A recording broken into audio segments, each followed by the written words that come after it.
سے فرمان آخری نبی صلی اللہ علیہ وآلہ وسلم نمبر 28،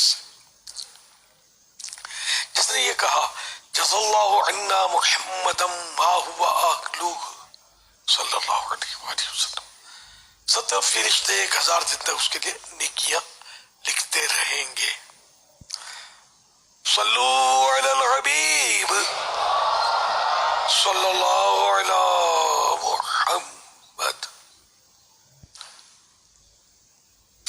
مدنی مذاکرے کا سلسلہ ہے، آپ سوالات کیجئے، ہر سوال کا جواب بھی بالصواب، یعنی درست دے پاؤں یہ ضروری نہیں بن پڑا تو عرض کرنے کی کوشش کی جائیے، بھول کرتا پائیں فوراً میری اصلاح فرمائیں۔ مجھے آئے بائے شائع کرتا، اپنے کہے پر بے سبب ضد کرتا نہیں، شکریہ کے ساتھ اپنی بھول ہونے کی صورت میں قبول کرتا پائیں گے۔ صلو علی الحبیب صلی اللہ علیہ وسلم۔ میرے پیارے پیارے امیر اہل سنت، آپ کو رمضان میں سب سے زیادہ کون کون سے کام کرنا پسند ہیں اور ہمیں کون سے کام کرنے چاہیے؟ تو بہت سارے کام کرنا ہے، لیکن اللہ کرے کہ وہ کرنے میں کامیابی ہو، کر نہیں پاتے۔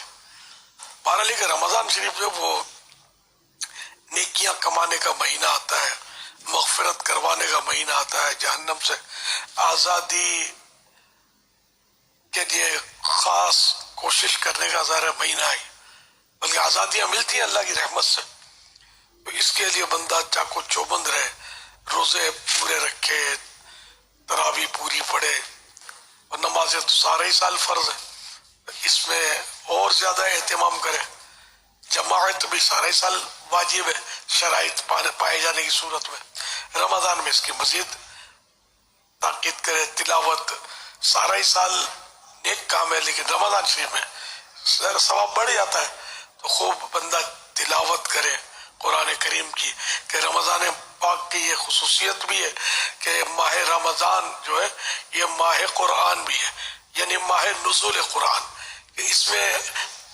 قرآن کریم اترا، نازل ہونا یعنی اترنا، نزول یہ بھی نازل ہونا یعنی اترنا، قرآن کریم ان دنوں میں یعنی رمضان شریف میں یہ جو ہے لوح محفوظ سے، وہ لیلۃ القدر میں لوح محفوظ سے آسمان دنیا پر اترا، نازل ہونا مانے اترنا ہی، نازل آپ پڑھتے سنتے رہتے ہوں گے، شاید سب کو توجہ نہ ہو کہ اس کا معنی کیا ہے، تو یہ آسمان دنیا پر اترا، پھر بتدریج یعنی اللہ پاک نے جس طرح چاہا جبریل امین کے ذریعے اپنے پیارے حبیب صلی اللہ علیہ وسلم کی خدمت میں وہ وحی لاتے رہے، اور یہ یوں 10 برس میں، 10 برس نہیں مکی مدنی زندگی، 40ویں میں بھی اقرا سورہ علق، یہاں 23 برس، معاف کیے 23 برس میں یہ قرآن کریم بتدریج، یعنی وہ تھوڑا تھوڑا کہنے میں مزہ نہیں آ رہا، بتدریج میں نے وقتاً فوقتاً وہ نازل ہوتا رہا، اترتا رہا، اور یہ 23 سال میں وہ کمپلیٹ ہوا، یہ اترنا کمپلیٹ ہوا۔ صلو علی الحبیب صلی اللہ علی محمد۔ تو یوں یہ ماہ نزول قرآن ہے، قرآن اترنے کا پیارا پیارا مہینہ، اور یہ بہت بڑی اہمیت والا مہینہ ہے، اور پھر یہ کہ یہ سید الشہور ہے، مہینوں کا بادشاہ ہے رمضان شریف، 11 مہینے جو ہے ان سب کا بادشاہ جو ہے یہ ماہ رمضان ہے، جیسے دنوں کا بادشاہ جو ہے، ڈیز کا بادشاہ ہے وہ جمعہ سید الایام، اور یہ سید الشہور،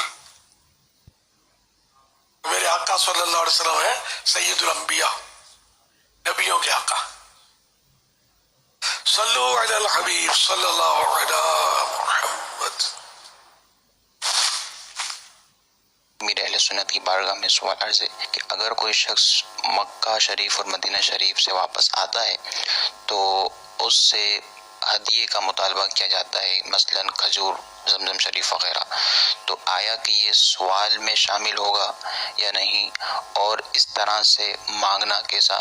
رہنمائی اور مدنی پھول ارشاد فرما دیں۔ میٹھے میٹھے شیخ طریقت امیر اہل سنت دامت برکات ملالیہ کی بارگاہ میں میرا سوال ہے کہ حضور جو مکہ مدینہ کی حاضری سے عاشقان رسول واپسی ہوتے ہیں حج یا عمرہ کر کے، تو ان سے لنگر مدینہ کا سوال کرنا کہ زمزم مل جائے یا مدینے کی سوغات مل جائے، کیا یہ چیز سوال میں آئے گی یا نہیں؟ شرعی رہنمائی فرما دیجیے، جزاک اللہ۔ پچھلی بار بھی اس طرح کا سوال ہوا تھا، تو میں نے تو عرض یہ کرنا کہ ایک تو یہ کہ فری شپ ہوتی ہے، بہت کچھ ایک دوسرے سے لے لیتے ہیں، بغیر بولے بھی لے لیتے ہیں، تو یہ 100% جب پتا ہے کہ فری شپ ہے 100%، یا چونکہ برا تو نہیں لگے گا پھر نہیں لینا، یہ ترکیب ہے آپس میں اتنی بے تکلفی، تو یہ کھجوریں مانگ لی یا پانی آب زمزم شریف کا مانگ لیا، اس میں تو کوئی حرج نہیں ہے، لیکن ہم گھر کا پانی تو اس کو پلاتے نہیں، اب تو گھر کا پانی بھی منرل واٹر بھی پیسوں سے ملتا ہے اور بھی مہنگا ہوتا ہے، خیر ہمارے ہاں تو نلوں کا پانی پیا جاتا ہے، باہر تو منرل واٹر پیا جاتا ہے، بلکہ وہ ٹینکوں پر لکھا ہوتا ہے کہ یہ پینے کا نہیں ہے، پینے کا وہی ہے منرل واٹر۔ خیر تو اب منرل واٹر بھی ایک مال ہو گیا، اس کا پیسہ دینا پڑ رہا ہے، اس کا سوال بھی کب کرنا کب نہیں کرنا یہ آئے گا، تو یوں آب زمزم شریف بھی جو لوگ لاتے ہیں تو وہ بھی خرید کر لاتے ہیں، پہلے یہ تھا نلوں سے بھر کے لوگ لے آتے تھے، اب تو وہ باقاعدہ جالون اس کے جالون بکتے ہیں، یہ جالون جس کو ہم لوگ غالباً گیلن بولتے ہیں، تو وہ بکتے ہیں، اور گول گول وہ آپ نے دیکھے بڑے بڑے بوتل بنے ہوتے ہیں، تو یہ فری نہیں ملتے، پیسوں سے دیتے ہیں یہ، اور کھجور وہ آپ کی بریانی سے بھی زیادہ اس کی قیمت ہوتی ہے، کھجور بھی مفت نہیں ہوتی، یا آپ بولے تبرک ہے نا، اچھا تبرک ہے تو آپ کے پاس کتنے کو کیا کیا تبرکات ہیں، سارا دروازہ کھول کے سونپنے سب کو کہ لے لو بھائی تبرک ہے، تبرک میں سب کا حق ہے، تو کہاں سے حق ہو گیا سب کا؟ تو اگر راہ و رسم ہے آپ کی جیسا میں نے عرض کیا تو مانگ سکتے ہیں، ورنہ نہیں مانگ سکتے، یہ قیمت کی چیزیں ہیں۔ اب جیسے ہم لوگ یہ بھی سمجھتے تھے کہ نیاز میں سب کا حق ہے، ارے بیچارے نے گھر میں یار محدود آدمیوں کا نیاز کیا ہے، خاص خاص لوگوں کو دعوت دی ہے، اس پہ بھی تنقید کرتے ہیں، نیاز کی دعوت ہوتی ہے، کبھی دعوت کی ہے تو کارڈ چھاپے نیاز کے، سب کو نہیں آنے دیتے، تو صحیح ہے نا نہیں آنے دیتے یار، وہ بیچارہ مطلب وہ کھلا سکتا ہے 111 کا پکا سکتا ہے، اب 1100 آدمی بولے ہمارا نیاز ہم سب کا ہی ہے، اب بھائی حق ہے، یہ کہاں سے چلے گا؟ جس نے نیاز کیا ہے اور لوگوں کو دعوت دے رہا ہے، پتہ ہے کہ اس نے مخصوص دعوت کی اپنے طور پر گھر پر کی ہے، شامیانہ ہے، اس کی قناتیں ڈالی ہوئی ہیں، سب کو وہ نہیں دی دعوت، تو جو ناجائز بغیر دعوت کے کھائے گا نا تو وہ گناہگار ہوگا، کہ جو بغیر دعوت کے کسی کی دعوت میں گیا تو وہ چور ہو کر گھسا، حدیث پاک میں وہ چور ہو کر گھسا اور غارت گر بن کر نکلا، تو یہ نہیں ہوتا کہ نیاز ہے یا تبرک ہے، یہ اپنا آبائی حق اس پر ثابت ہو گیا، ایسا کچھ نہیں ہے، مانگنا نہیں چاہیے۔ صلو علی الحبیب صلی اللہ علی محمد۔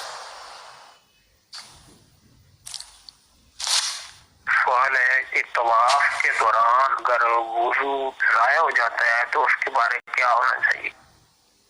ہاں، طواف جہاں تک پہنچا ہے وہاں سے چھوڑ کے چلا جائے، وضو کر لے، وضو کر کے جہاں سے چھوڑا تھا ہے نا، وضو کر کے جہاں سے چھوڑا تھا وہیں سے آ کر شروع کر دے، یا پھر وہ نیا پھیرا۔ اگر اکثر کر چکا ہے، 4 پھیرے کر چکا ہے، تو پھر اس صورت میں تو یہ جہاں سے چھوڑا تھا وہیں سے کرے گا، اور اگر کم ہے یعنی عام طواف کی بات ہو رہی ہے تو اس میں پھر یہ ہوگا کہ وہ جہاں سے چھوڑا تھا وہاں سے بھی شروع کر سکتا ہے، اور چاہے تو شروع سے بھی ابتدا سے بھی کر سکتا ہے۔ یعنی عام طواف نفل طواف، باقی وہ طواف الزیارہ جیسے حج کا فرض طواف ہوتا ہے یا عمرے کا طواف بھی اس کا رکن ہے، اس کے پھر اپنے مسائل ہیں۔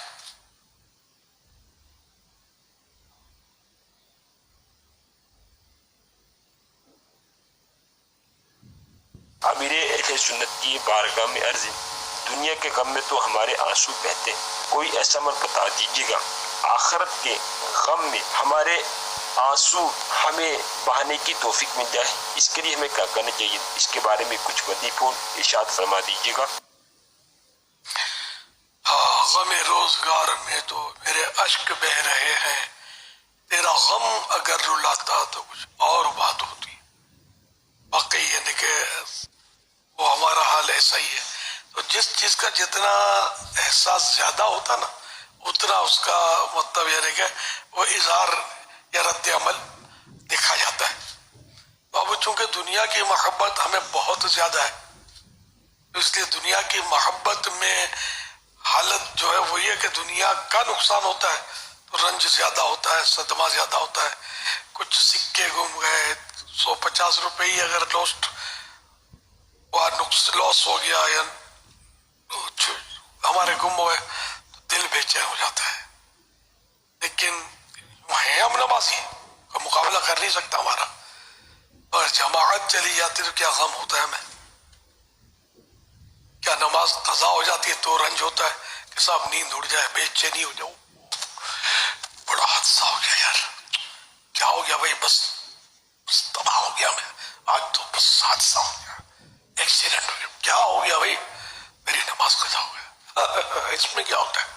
سامنے سے ہو سکتا ہے اس طرح کی رپلائی ملے یا جماعت نکل گئی اور اس کا کوئی، تو ایسا کچھ نہیں ہے. تو پتہ چلا کہ اس کا احساس اتنا نہیں ہے. احساس وہ مال کا ہے. جس دن مولا کی محبت کا احساس دل میں اتر گیا نا صحیح معنوں میں، تو وہ ہوگا جو سوال سائل کا جواب جس کو کہا جائے. یعنی ہم لوگ ہیں بہت دور ہیں، بہت زیادہ دور ہیں. یوں سے شکل و صورت سب بن گئی، ماحول مل گیا، بیانات بھی ہم کرتے ہیں، بہت کچھ کر رہے ہوتے ہیں. اللہ اس کو بھی سلامت رکھے کہ یہ بھی نہ چھوٹ جائے ہم سے. شیطان وسوسہ ڈالے گا، یا تو تیرا تو حال ہی ہے تو یہ بھی چھوڑا ہے، کیا کرنا تھا. نہیں کیا فائدہ، ارے نہیں بہت فائدہ ہے، یہی تو مجھے منزل تک پہنچائے گا. آہستہ آہستہ آہستہ آہستہ، ٹھیک ہے نا. تو ایک بھی نیکی چھوڑنی نہیں ہے. یہ شیطان کا وار ہوتا، اس سے کیا فائدہ، اس سے کیا فائدہ، یہ تو کرتا نہیں، وہ تو کرتا نہیں، تو اس کا کیا فائدہ. یہ فائدے کا طے کرنا شیطان کے پاس نہیں ہے. نیکی کوئی چھوڑنی نہیں ہے، گناہ کوئی کرنا نہیں ہے.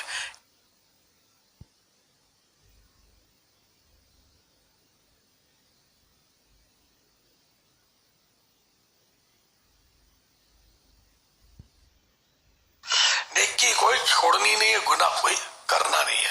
یہ اپنا جذبہ یہ ہونا چاہیے، اور اللہ پاک سے عمل کی توفیق مانگتا رہے.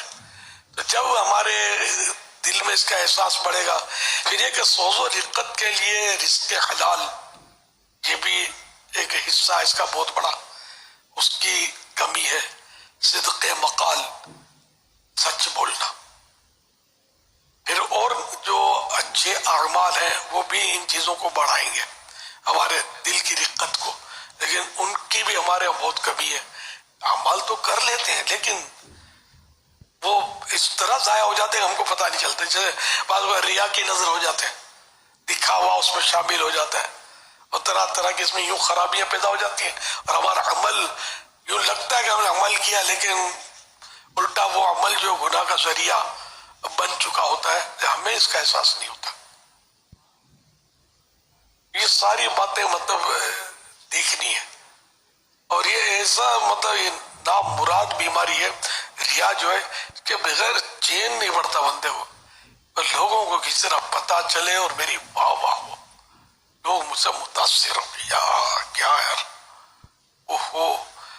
جیسے ہمارے یہاں تنظیمی ماحول میں، دعوت اسلامی کے ماحول میں 12 ماہ کا اس نے سفر کیا بھائی، اوہو، پورے مہینے کا اعتکاف کیا ہے. سال بھر سے ڈنکے بجتے ہوئے آ رہے ہیں، ڈول پہنا ہوا ہے، 1 مہینے کا اعتکاف کروں گا، 1 مہینے کا اعتکاف کروں گا. ارے بھائی پکنک پر گیا تھا تو کسی کو بولا تھا پکنک پر جا رہا ہوں، پکنک پر جا رہا ہوں. تو اعتکاف کے لیے آ رہا ہے، اللہ کی عبادت کرے تو سب کو بولنا پورے، یعنی کہ دنیا میں ڈنکے بج رہے ہیں، سوشل میڈیا پر تشہیر ہو رہی ہے کہ ماں بدولت اعتکاف کرنے کے لیے 1 مہینے کے اعتکاف یہ ہو رہا ہے. میں اپنے الفاظ میں بول رہی ہوں، یہ ہو رہا ہے. نفل عبادت ہو، بعض عبادتیں سب کے سامنے ہوتی ہے، نماز با جماعت سب کے سامنے ہوتی ہے، یہ الگ ہے. حج ایک ہی میدان عرفات ہے، وہ الگ ہے. لیکن پھر بھی جن کو پتہ نہیں، ہم ڈنکا تو بجاتے ہیں نا، حج کے لیے جا رہا ہوں، عمرے کے لیے جا رہا ہوں، یہ کر رہا ہوں. تو اس میں نیت دیکھی جائے.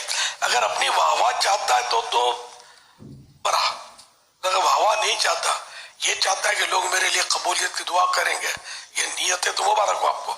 اگر نہیں ہے آئندہ کیا کرنا. یعنی آپ کس کو جو دنیا کو بولتے پھر رہے